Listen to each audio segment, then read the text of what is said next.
hemen Euskal Herriak aldaketa nahi dula eta behar dula eta horretarako konpromiso hartu dula. Horre erantzule izango gera eta aurrea eraman nahi dugu. Ilusioa sortu dugu, baina baita ere hemendik aurrea lana eta lana eta lana. Eta horri esker lana egingo dugu zuekin batera, ez gu bakarri zuekin, ze hori da Bilduren proiektua, denon artean lana egitera. Bihartik aurrera, hasiko dira beste gauza, baina gaur ilusioa aprobetxatuko dugu eta disfrutatuko dugu.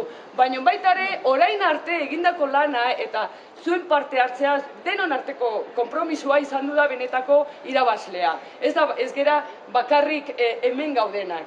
Eskerrik asko denei eta irabazin dugu eta arabeziko dugu eta laguntzetan.